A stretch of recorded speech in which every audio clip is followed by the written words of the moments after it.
I had this teacher back in primary. I think he was my primary 4 or 5. And he would say he was Ghanaian, and then he would say, "Man, I know that someday I'm gonna get back to Ghana. I will hear you're doing some great things out there." I think for me personally, growing up, I always had an understanding of where I felt I was going to. I knew exactly how much kids I wanted. I knew exactly where I wanted to do in the program.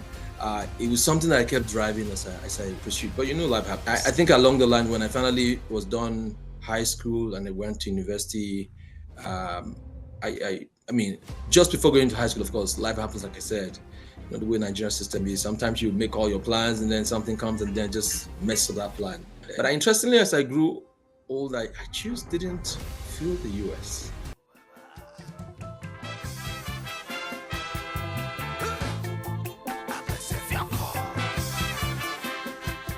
Hello, and welcome to another episode of the Diaspora Dialogue series with LA. I am Lillian Agwegwe, your host on this program. I'm excited to bring to you another conversation with a member of the diaspora. We're really talking about a journey into the diaspora. We're talking about the blessings of the new land, the beauty of the homeland, the benefits of the integration, looking at challenges and triumph and how we have overcome to get to where we are. You're listening to this podcast on Spotify, on Apple Podcasts, YouTube, Facebook, Instagram, wherever you get your podcast series. I encourage you to like, share, comment. Let us know what resonates to you with this conversation. My guest today is somebody that I know very well. And if you have been listening to this podcast, you've seen a little bit of him before. I'm saying that because not too long ago, we had his wife as a guest on this podcast, Bukola IKENGA. You may remember that conversation. And Bukola was sitting in Nigeria minding her business before her husband, Samson Ikega, transported her to Canada. Well, today I have the pleasure of having Samson Ikega join me. Samson, you're welcome to Diaspora Dialogue Series with LA. Thank you, Dr. Lillian. Good, my pleasure to be Great. here. So, Samson, let's get to know you first. A little bit about you. You were growing up in Nigeria. Who's Samson, and what was it like growing up in Nigeria? Wow, that's a very deep question because I don't know. I mean, growing up in Nigeria, hmm, that's exactly very. I wouldn't say I was exactly the loud type. Kind of. I was kind of reserved. I'd say a nerd, you could say. Yes, kind of a nerd kind of person. But very religious. I must point out. Yes, very much into the faith. I was big in the faith. Walked the faith. I'd say I wouldn't really term myself not sociable because I actually did socialize. I mean, when I get into my space, you probably would see a different person, but nonetheless, I was that kind of person that I was pretty picky about who I connected with. When I say connect, I'm not just saying people that you meet on the street and I Mm-hmm. mean, talking about people that you actually get into that connection, big bond connection with. And so, very few people actually knew me. In all fairness, actually knew the real Samson. Most people will probably see that person that's out there doing stuff, Mm-hmm. but not very many people actually knew the quiet reserved guy that you probably would say. I know back in the days you guys used to call me headmaster. I think at Patmos. Is it headmaster or something? What was that? Headmaster, Something like that. headmaster. Class Yeah. captain or something like that. Yeah, I don't know, but Uh-huh. I just felt like maybe just I don't know.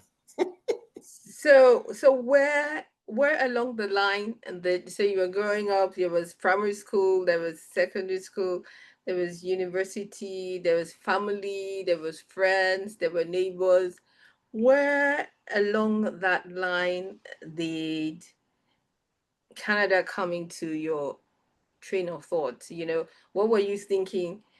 Did you know, for instance, in primary school, secondary school, what were you thinking was going to be your future? Did you always know that Canada or abroad was part of the future? Did you have a different dream at one time and did it change over time? Well, never actually. I've always known that I would go abroad from the Okay. get. Um, Initial What thought was process. what was that based on? Was Okay, it TV? Was it friends? Was it neighbors? no, never. It wasn't based on TV. It was based on what I felt was my goal. I felt that I had a calling to impact, and I felt that it was much more global than local. I've always had this mindset that I could do more. And so growing up, even as a kid, in primary, I used to know back in the days, I remember in primary school, I had this teacher back in primary. I think he was my primary 4 or 5, and he would say he was Ghanaian, and then he would say, "Man, I know that someday I will hear. I'm gonna get back to Ghana. I will hear you're doing some great things out there."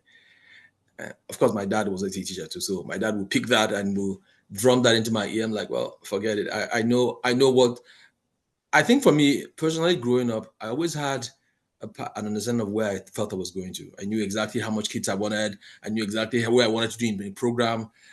It was something that I kept driving as I pursued. But life happens. Stuff you make plans. When I was on my first degree, initially prior to the first degree, I was actually applying to go abroad to do my program then, because my goal initially was to go to study aeronautics engineering. That was actually my interest.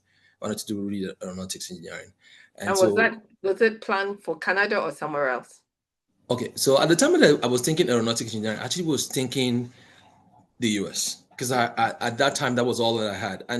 But interestingly, as I grew old, I just didn't feel the US for some reason. I just didn't feel the US. And that was why, interestingly, I never applied for all of my applications. Most of them were not really in the US. So I thought about other places. It was Switzerland, it was Netherlands, but I wanted to do aeronautics because at the time there was no aeronautics engineering in Nigeria. Okay. There was astronomy at the UNN. UNN had astronomy, but no university actually offered aeronautics.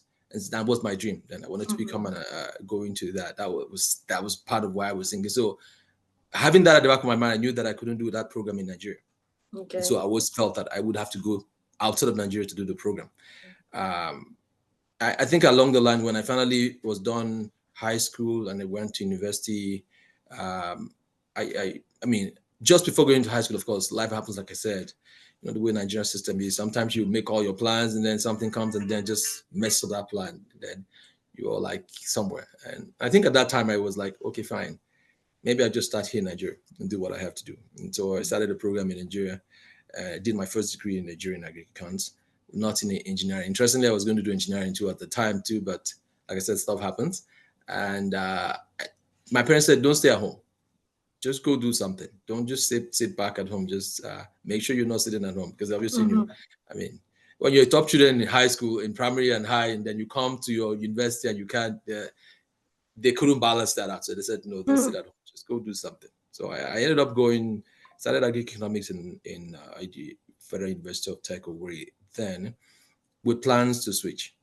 Okay. Interestingly, I had actually made plans to actually switch over to, I think initially then it was mechanical, because Federal University of Tech then they had a little bit of aeronautics, but not really aeronautics. It wasn't really aeronautics, but they had something.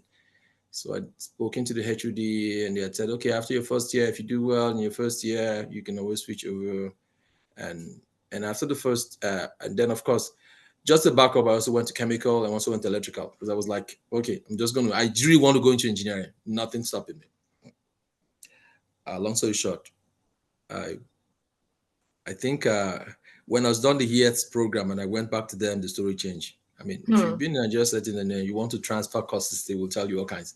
At that point in time, we're like, oh no, this and that. And I guess my bubble got busted kind of at that point in time. And I had a supposedly long distance relative that was in geophysics. Okay. And I said, why don't you come do geophysics? And I went in. At that time, I started going for classes in geophysics. I actually stopped going to classes in agri-economics. I was not going. I would go to geophysics for classes and all that stuff. And I was just getting ready to sign. I signed a few more paperwork. They signed me out of this department. I was no longer at that department. I'd gotten my paperwork signed. The night before I was going to go get the last paperwork signed with the HOD at they were having this ordination kind of thing. It's general coordinators, like for the fellowship I was in Student Christian Movement at the time. Okay. And that evening, this invited guest from out of the blues just said, well, there's somebody here is looking to change cars. The Lord is saying, don't do anything. Just stay where you are. This is where I want to bless you. my stomach fell 5 feet down. Like, God, why? I can't explain why, like why. And you know, I never went back to that HOD to explain to him why I never came back. All I just said to God was that, God, if you really want me to stay in this program, I want to stay in this Mm-hmm. program, then you have to prove it, because we already what this was exams. We already Okay. had exam. That was like a week or two before the exam. And I Mm-hmm. was like, I haven't read anything. I'm not prepared for this class. So I'm like, if you want me to stay in this program, you need to be able to prove it. So I Mm-hmm. went back to the department, every with my head between my feet or something, whatever you call it. Mm-hmm. uh, and interestingly, that was my best semester in that school. Wow. Wow. Yeah. Wow.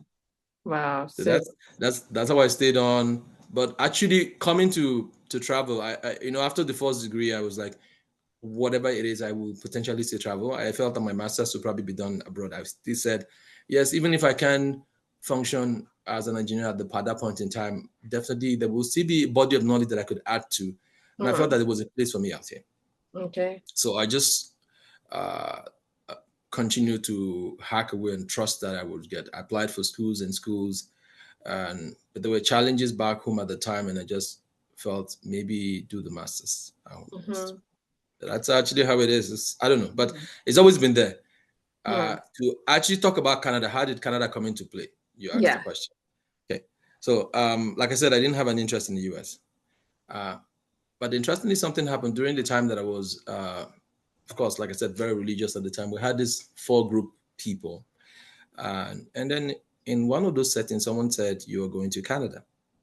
Hmm. That was years before I left. Hmm. And I said, well, I mean, we talked about it, and I went somewhere else. The other person, someone that I never met before, just said, you're going to be traveling. Hmm. I mean, roving minister. I was like, okay. And so for me, it was just, I took those words, like the Bible Mm-hmm. says, Mary took them and she hid them in her heart and just kept Mm-hmm. trusting. Hmm. And so when the opportunity for Canada came, I took it. And I guess that's a story for another time. I don't know if it's a story for today, but Great. that's how I So went.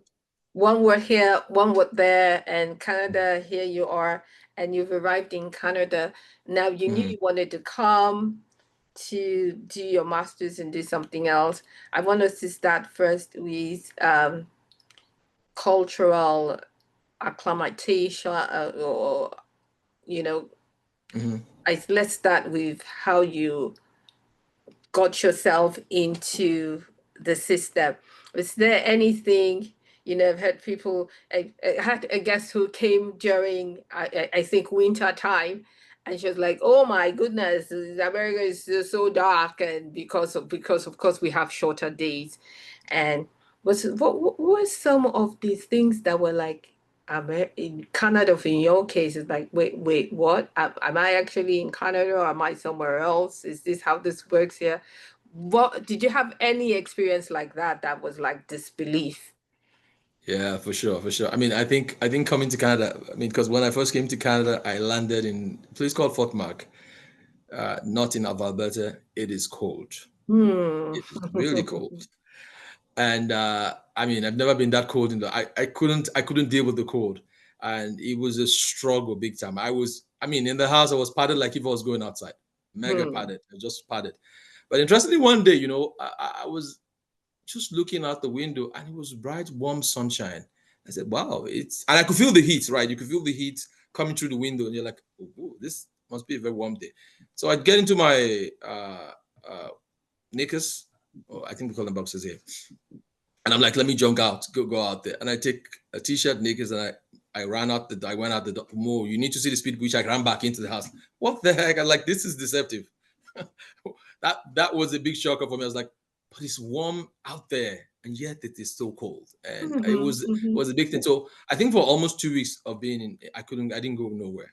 It Hmm. was a big one. I was stuck in the house for a bed, and I think the other part that I find was that arriving in Canada or during my sojourn here is, like I said, I'm that kind of person that reserve. I don't like to engage in conversation if it's not necessary. Hmm.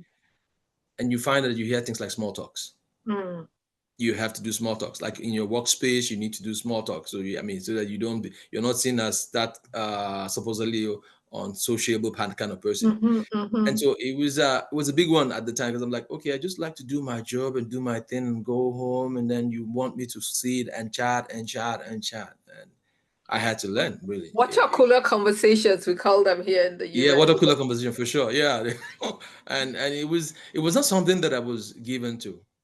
Pretty much, but I really had to. It was another thing that I really had to get used to because you have to find something to talk about. And in Mm-hmm, Canada, you typically will talk about the weather. The weather is always where we go to. That's our go-to area when you mm-hmm, want to initiate a small talk.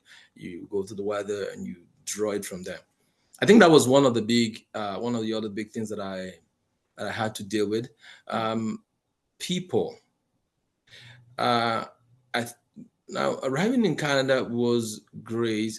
I find that it was the people were very trusting. Put it that way. mm-hmm, People were very trusting, but you don't take that trusting for granted. I find that with that trusting comes some responsibility on your part. Where mm-hmm, if mm-hmm, you mm-hmm, breach that trust, yeah, you may not get a second chance. mm-hmm. That was something that I've also found that people are trusting, but be careful not to breach it because when you do breach it, you may not get the opportunity to prove that you were actually it wasn't your intention. Hmm. That's so interesting. Yes. Trusting people, but trusting comes with responsibilities. That's good to know. So the concept of coming to Canada, doing your master's, going the next level is to be this change maker that you always saw yourself as. How has that journey been? And I want us to look at that journey focusing particularly maybe on one or two challenges you've had along the way and how you've been able to navigate those challenges so that if there's someone coming behind who's like coming into Canada or coming into the profession and encounters that, they can say, oh yeah, I learned from listening to Samson and Diaspora Dialogue series how to navigate this. So one or two challenges, how did you navigate it and how have you come out on the other side? Well, okay, so when it comes to my desire and belief that I was one of those that could actually make change, and I do believe everyone has capacity to make change. It just depends on where you feel you see yourself. Uh, um, I think that one of the biggest struggles that you have when you arrive in this part is your color. That could become a factor. Mm, That could become a big factor where your color could be used to define you. mm, And oftentimes, they don't look at the fact that you have certain grace, that you have experience and all that stuff. The first thing that hits their mind is your color. I mhm, mean, and not until you begin to speak or maybe you begin to share, or they actually see you in that in your mode, mhm, will they actually agree that you have capacity. And I mhm, think that's one of the things that I found that you had to always prove yourself. And sadly, we're always in that place where we always have to prove ourselves to say that we are not what you're getting. We don't hang from trees. We mhm, don't swing from trees. We have actually schools. There's actually schools out there, and I found that that was one thing I had to prove. And then sadly, of course, is the fact that beyond having to prove your colors, there's the fact that there's always that desire to authenticate what you say you have. Like mhm, you say you have a degree, you say you have a master's. Okay, how do we, for sure, how can we mhm, accept it as one that is equivalent to what we have here? That was something that also that I had to deal with as I pursued my program. I had to, you're forced to actually say, okay, fine, yeah, you've done this degree, we see it, we know that you guys probably use the UK standard and all that stuff, but we still need that feeling that it's what can function here. Uh, and I think that's another area that I probably had to deal with. When I look beyond that, I also looked at the fact that now, when you finally have gone through that in Canada, there's not that many. Uh, when I say not that many, I'm not saying it in a way to undermine the system. No, it's just the way it's structured here. There's not many higher institutions that probably might offer the programs that you want, mhm, and so you are in competition with a lot of factors, not just the fact that you have the color, not just the fact that your degree may be taken not with the full with pinch of salt. You're also fighting with all the people that are locals that probably have done programs here, that have affiliation to these particular institutions, and they probably have a little bit of an edge in that sense. And I found that that was a big factor that I had to deal with. I mean, at the time, it was more like, well, I don't know. How did you give up? I mean, and I think at some point I almost felt that way. Like, just put it aside. Thanks to my wife, at some point she would encourage, like, don't, Mm-hmm. if this is a dream, just keep doing it, keep pushing, Mm-hmm. and Mm-hmm. but it's you do get to some points where you actually, and I've seen people like that where you have high dreams and high hopes, and you get here and you just settle. You just settle. I mean, You I, just I, settle. I Yeah. think I can totally resonate with what you. I had the misfortune of taking on a job, and in I think my first week in the job, I had to do a presentation, and this person I was reporting to me and said, let me tell you what I'm going to do. I'm going to evaluate your presentation for style consistency. And I almost passed out. I almost passed out. I mean, because here I was taking this job, and I had to, eventually I had to say to the person, I said, look, I am originally from Nigeria, but I want you to know that my master's degree and my doctorate degrees were obtained in the United States of America. So it's not like uh, I just have only Nigerian education. So it's Mm-hmm. obtained in the United States of America. I said, look, the employment that I used to apply for this position, not one of them was from my Nigerian work, and I'd done extensive work in Nigeria before I relocated. I said all the jobs that I put on here are from the US, and I've been doing PowerPoint presentation. Now it's a different thing if you're telling me about, or we have a template that we use in our organization. Make sure that you use that template. I can understand that style. Different organizations have their style of communication, but you're telling me that the content, you want to evaluate the content of the presentation, even though I'm a college professor, I teach students, I've been presenting for all of this while. I have my master's degree and my doctorate degree. All of my classes required class presentations. And the thing that you want to highlight for me that you're going to evaluate me on is and it's like, I'm like, but it's very interesting in those cases because you kind of say like, how do you navigate it? Mm-hmm. Because what else do you want me to say? I've already gone to the school here. I've already worked with the jobs here. How am I so many years down the line? That was really a very traumatic experience, even though I'm smiling now. But you've worked so hard, and then to have somebody say to you, it's like all of these years just didn't happen, has disappeared from your resume. And that's interesting to really point that out. That yes, your color, and even though you've done all of this education, sometimes it can count against you. But Mm-hmm. you've been able to stay the course, thank you, as you said, to encouragement from your wife and other things. What were some of the tools that you've used to stay the course, and how has that manifested in output in terms of where you are career wise and what you have done with your competences?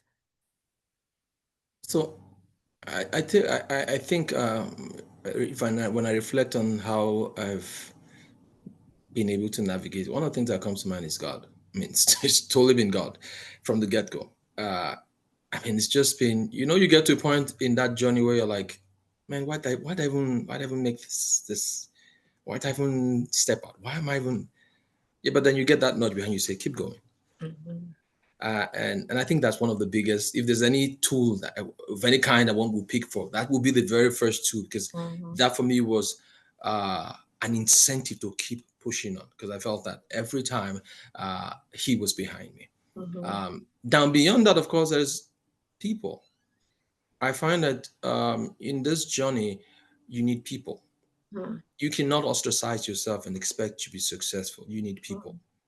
I already talked about my wife, how she supported, but then also there are people that come into your pathway that they necessarily will help motivate you to keep. And you look at them or they look at you. Mhm. Either you're looking at them or they're looking at you. So Mhm. it's two ways. So you're looking at them because you've seen how far they've gone and you want to be able to drive as far as they are, or they're looking at you because you know that they know that if you can do it, they can do it. So you're Yeah. motivation for them, and someone Yeah. else's motivation for you. So those Mhm. two bridges actually kept inching me each day onwards, because you're like, okay, fine. If I fail, then these guys behind me will get discouraged. They won't want to try. If I succeed, they will want to succeed. And then I say, oh, but look at that fellow. He was able to do it. He doesn't have two heads. He can do it. I can do it. And you just keep pushing. And I think having people around you and having people that are able to motivate you, and those people that can speak the right words to you in season, it's key. Mm-hmm. Friends that will speak words that will tell you, don't give up. Yes, we know it's tough. And I tell you one thing, when you come to this part of the world at a certain age, it's a struggle. Mm-hmm. And I tell people, if you want to go this journey, particularly you want to go, like, you become a doctor, for instance, it is a big struggle, particularly when you hit a certain age, because my people say adult education is not my mind. Sorry, I don't know if I can speak pidgin in this part of in Yeah, this you space. can go. I know it be yourself. Yeah, Yeah. but my sister So spoke Yoruba when she adult was young. education is no beans. Mm-hmm. It takes a lot from you. I mean, Mm-hmm. it's great if you have, like, you're fresh from school, just boom, boom, boom, boom, boom, do it all, and be Mm-hmm. clean, and then you're free. You can do all that stuff. But when you begin to pick it up from when you're somewhere, when at that time in your life you should be doing other things, Mm-hmm. it becomes a bit of a challenge. So you need not just uh how will I put it? Not just a desire, but a lot more. You need to dig deep. Something else has to pull you through. And I find that that's where the God piece comes in. Because when you get to that point and you're saying, why didn't I just abandon this idea? And I Mm-hmm. did sometimes. Some days in those journeys, and I feel like, well, God, don't you think I'm past the time? Because interestingly, when I was starting my journey, I had time frame for when each things would happen. This would happen at this time. This would happen at this time. This would happen at this time. Like, I wasn't like just, I don't know, but that was that way. I had this idea of this at this time. I should wanted this to be done, this to be done, this to be done. I knew when I wanted the PhD to be done. I knew. I mean, I was like, I should be done at that time. But come on, life happens, and Life does happen. yeah, you're forced to, like, rejig your whole plan and make Mm-hmm. it what you want. But I think for me, biggest tool would be people. I think also being able to leverage some of the resources that are available from the governmental perspective is key. I mean, there are some resources that you have out there that you can draw on, um, because you need all the hands you can get when you're trying to build a dream. A dream is not just you, particularly when you know that the dream is more than you. You know you need Mm-hmm. people. You know you need resources. You know it's not just. And personally, it wasn't about me. And I find sometimes people have asked me the question, even because currently I'm running a PhD program. And they ask me, are you not too old now, this guy, to be running this program now? Is it not something you should want to put aside? I'm like, well, it goes beyond just what I wanted to do or what I think. It goes beyond what I felt I can contribute. And Mm-hmm. that's been the thing that keeps driving me every time. It's more, what can I contribute? Everybody will come through this world and leave, but what would they remember you by? That's Mm-hmm. always been the thing for me. What would they remember you by? Would they remember you as that guy that was noisy or had kids and that was it? No, we all have purpose. Yeah. And I think it's key that you find your purpose. I absolutely love that. And I love when you say that, it's not just about you, talking about being in a PhD program and adult education. I have the lawyer, and one of the things, my lawyer is one of the people who, whatever he does, calls me Dr. Agbe. And because he's like, I know that you went to school as a single parent raising a toddler to get that doctorate degree, and he's like, I doff my heart to you, and so says that, and that's a motivation I use you. Mm-hmm. And I say to people like, look, this lady had every reason to say, why do I have to do that? I'm raising a child as a single parent. I definitely have my plate full. I don't have time for that. But she was able to make the time, focus, start and finish, because that's one thing. It's one thing to start a doctoral program, it's another thing to finish it. People Correct. drop along the way. Correct. Start and finish this program, and you think I'm not going to call her for something she's earned the right to be so called. So I call, and I mean, the day he said it to when he explained it to me, my jaw dropped, because I was like, oh, it's not that serious. So, but the boss was like, no, it's a big deal, and it's a serious thing. So then you are living your life doing your thing, but not knowing that you are doing motivation. And I like what you said about people that are ahead and the people that are behind. I recently went to Nigeria. I went to my alma mater. I was talking to the young girls in the school, and three things I told them. I said, plan for the future and say, what are you going to be in the future?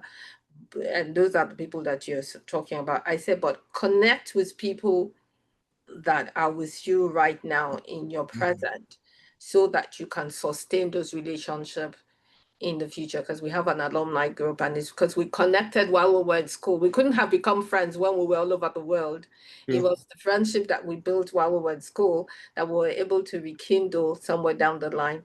And I said, but in the future, look back, because this is what we have done. When the future, we're all graduating, some people are retiring and the whole night, but we've looked back to where we were and we've come back to be a support to you people. So in the future, also come back and be a support to those people who have left. And it's so intriguing to hear you say, you're looking ahead to the people who are mentors and say, if they've done it, I can do it. But also knowing that the people looking up to you, and so you have to stay the course and do it for them so that they can pick up on what you're doing. As we're talking about people who are looking up on us, I wanted to look back at the beauty of the homeland. So now you've left Nigeria, you're in Canada, you know, what do you miss about Nigeria? It's like if you lived in Canada for 1,000 years, it would still be like, you guys don't have this. This is, I have to go to Nigeria to feel, or I have to be in the middle of Nigerians to feel this. What's that thing about Nigeria that, it's just like, ugh, I miss it. You know, I think in talking about that, you can't take away a place where you spend almost half your life in. So like they say out there, when you've been in a place, you've left some of you there, kind of. Mm-hmm. Like, I mean, probably half of my life right now, my lifetime I've lived, at least half I've lived up to this point, have been Mm-hmm. in Nigeria. Mm-hmm. And so that's quite a lot of time. And all you've known per se in terms of like all of that craziness that we probably don't see now, is there. And sometimes I feel like maybe I should just go like look for Molue and just jump. But do you know what a Molue is? Like the buses that we run, like yeah, like find the Molue and just run because I know back then you try and catch up with it. They don't even have motorways They don't anymore. even have Molues here. That's the thing. There's no Molues here. You just walk quietly into the No, in bus. Lagos anymore. They don't have motorways anymore, I don't think. I don't even. I'm even lost right now. I'm probably out of touch, and I think I miss that community feeling back home. It's one big thing that I missed. And here sometimes when people want to visit you, like they want to call, well, you home, we need to check on you. Back home, no one calls you. I'm at your door, man. Come open door. Like I mean, you don't have a choice to say, man, look, it's family time. Nothing like family time. People want to be in your face. And yes, you probably say, but they're encroaching in my privacy, but it's part of the family feeling that we had. Mm. And I found that yes, sometimes you probably felt it was much, but that feeling of actually always having people around you, kind of the Mm-hmm. community feeling, was something I found that I miss in Nigeria. And I've definitely, you would miss the weather. I miss the weather for sure. You missed it Sometimes it's too when. cold. You ask yourself the question, well, what the heck? What's happening Mm-hmm. here? What are we Mm-hmm. doing why are we putting ourselves in freezers, for instance? Mm-hmm. But it's a country, it's that part of the world where it's cold. I miss the food, not so much, not really, really big on food, but I Yeah. think I miss the people for sure. I do Mm-hmm. miss that feeling of you're around certain kind of people. There's a different atmosphere when you're in Nigeria. It's a It's different totally different. atmosphere. Yeah. It's totally different. It's like here, fine. I mean, I'm not saying this is a wonderful place to live in. Mm-hmm. Definitely. Yeah. No, no, no, no, no, no. No. I mean, there's no controversy around that. But there's a feeling that you have when you're in Nigeria. You're in Las Gidi, you feel that feeling like in Lagos, kind of. Yeah, actually in the midst of Lagos. Yes. Yeah, yeah. I think I miss that feeling. Uh-huh. And then oftentimes when I'm like, if I'm in Lagos, I just switch mode. Mm-hmm. I suddenly cease to be the Canadian you suddenly would know, kind of. And I'm just like, You I'm have back in lag, just like I'm busy hustling with the guys at the bus stop. Like the guy trying to overtake me. I'm like, look, you got to calm down. I kind of stuff. Ex- I don't know.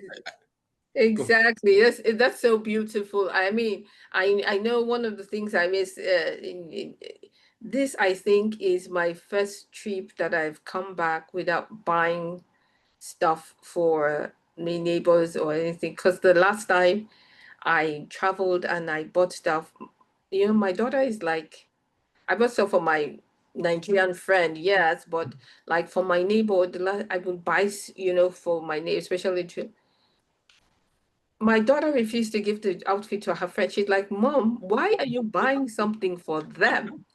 I'm like, but that's what you do when you travel, you buy stuff. And so I had to forcefully give one to one of her friends. The mom is also my friend. So I'm like, look, I'm not giving it to them because they're your friends. I'm giving it to them because their mom is my friend. But she definitely warned me that last time that, you don't need to be buying stuff for people there. It's none of your business. But I'm like, that's what we do, though, you know? Lagos and Nigeria brings back memories. Some good, some not so good. And I think if you weight on the scale, the good will always supersede the not so good. And I think those memories are good. I mean, sometimes when I go back to Nigeria, I'm almost like I want to go back to the places where I started from, like the kid, like walk the streets again. I remember one time I went back to Nigeria and I had to go back to my primary school, and I entered the classes and it felt so weird. Like I actually was in this class at some point in my life. I was in this classes really. It felt so weird. The seats looked so funny. I was like, but really, I actually was here and it was fun. And Exactly. yeah, it was fun. We enjoyed it. I mean, Mm-hmm. I look I look at my neighborhood back then where I was. I remember back then, there used to be is this little I don't know what we call it here. You have a you make like you get hanger, like Mm-hmm. the hanger. You break out the hanger and you make like a little loop. Then you put Yeah. a wheel through it and you run it through the whole street. And I remember all those things. I miss that. I'm like, where net? Like you will run your. I go to my street and I'm like, oh, I used to actually ride my. We used to call it the bike then. We call it a bike. Yes. We ride it. I used to, because I'd go do with a friend and say, oh, I remember we used to ride this part. We'll go this. I mean, I miss those memories, and I find that those memories will always stay with us. Mm-hmm. Um, uh, for me personally, when I think about Nigeria, it's still home. It will always be home no matter how much I live abroad, no matter how much I spend in this part of the world, home will I'm still green as it is, still as green to the bone as it is. And so when we're talking about it will always be home, let's talk about the benefits of integration. I've had some people say, oh, if Nigeria is so important to you, you should come back and be in Nigeria, and as if not living in Nigeria um, means you don't have any alliance or anything in Nigeria. What do you see when we look at the benefits of integration? What would you say? How does Nigeria benefit from you being in the diaspora? And how does the diaspora benefit from you being in Canada? Well, I think firstly, Nigeria benefits from the fact that I bring a different perspective. We have a perspective in Nigeria. Sometimes if we're not careful, that perspective can be a little narrow. And then when you get into spaces where you are forced to think outside of not necessarily think outside of the bubble, but think a little bit more broadly. Uh, you bring that to bear. And I'm not saying Nigerians don't think broad. I'm just saying that sometimes you get into a space where we can narrow ourselves. And I think when you live abroad, sometimes you get a different perspective. You get a different outlook to life. Some of the mindset that temporarily we hold on to dearly, you're able to bring that to bear. And of course, there's idea. Living abroad also means that you see things done in a certain way that has been profitable, that has been tested, and you're forced to ask the question, why can't we do it back home?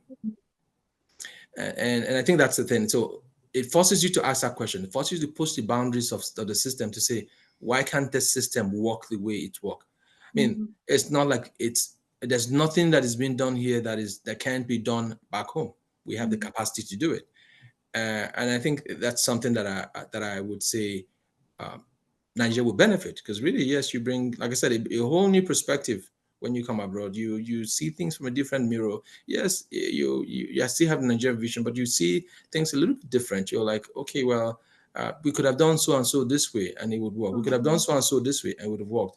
Or we can try so and so and we will be able to push ourselves to the next level. Now, on the other hand, when you think about what does it bring, what do you bring from Nigeria to diaspora? I think there's also that blend.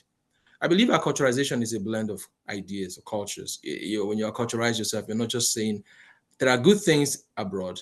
There are also things that are not so great abroad. Find that sweet spot. Same thing with back home. You find the sweet spot. It's not so much the fact that there are crazy things that are happening here that you sometimes you shrink and you're like, God. But then there are also things that are here that are great. But I think also, and there are values we bring from home, which is the key point I'm coming to. There are values that we've brought from home that are still great values that we can also inculcate into whatever values ideas we have here, and create a rich blend that will be very helpful to people back here. Awesome, awesome. Samson, I enjoyed talking to you, catching up on your conversation from growing up, always knowing that you are going to go somewhere abroad and your quiet self, your nerdy self, but knowing you wanted to make an impact and figuring that abroad was part of that equation, finding yourself in Canada and going to school, being welcomed with very trusting people, but getting to understand that that trust comes with responsibility and you'd have to justify it if you break it, and really having to face the challenges that you're sometimes evaluated by the color of your skin and not necessarily your degree of your experience. And so really having to navigate to establish, to show yourself, but drawing on the network of people, people as mentors, inspiring and being also a mentor, a light for other people, and leveraging the resources around to say, there's no need to do it all by yourself. There's no need to ignore. Sometimes you don't have support services and you don't know that they're important, but you can actually leverage the resources that they have. Missing the liberty to just dropping on family without any protocol, and but finding the sweet spot between things are good and things are different, and finding that right balance. Really, thank you for this conversation. Before we sign up, I wanted to say, is there anything about life in the diaspora that we haven't touched on that you think might be helpful for people to know about, navigating it, living it, or what has been your personal experience? Well, I think very crucial with living in diaspora is be careful not to be caught in the trap of it's done in a certain way. Everybody's story is unique.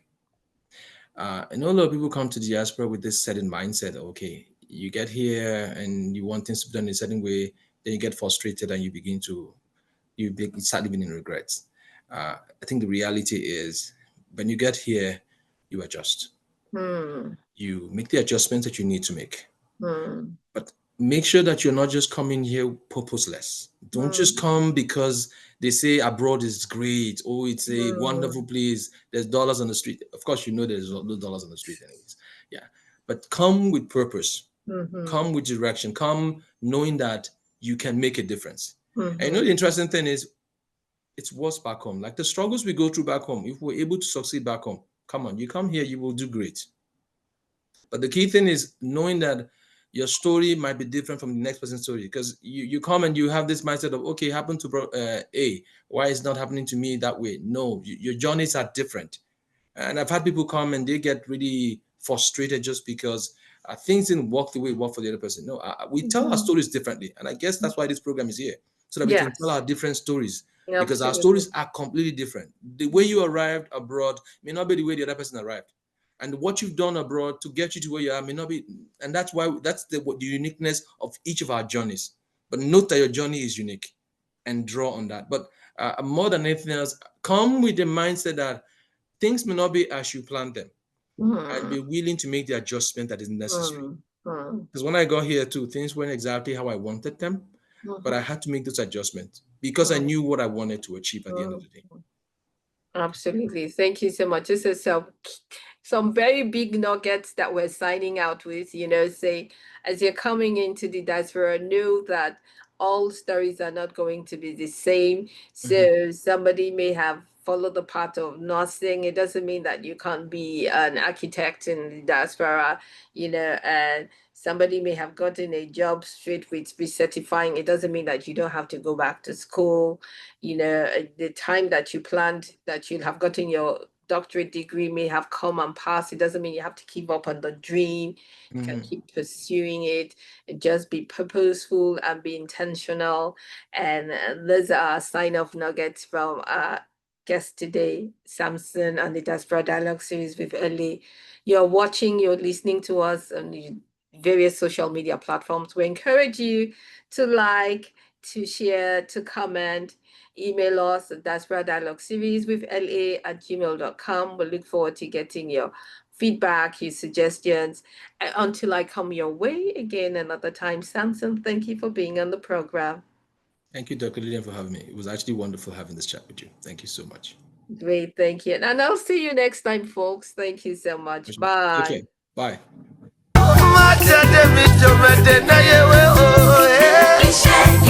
Bye.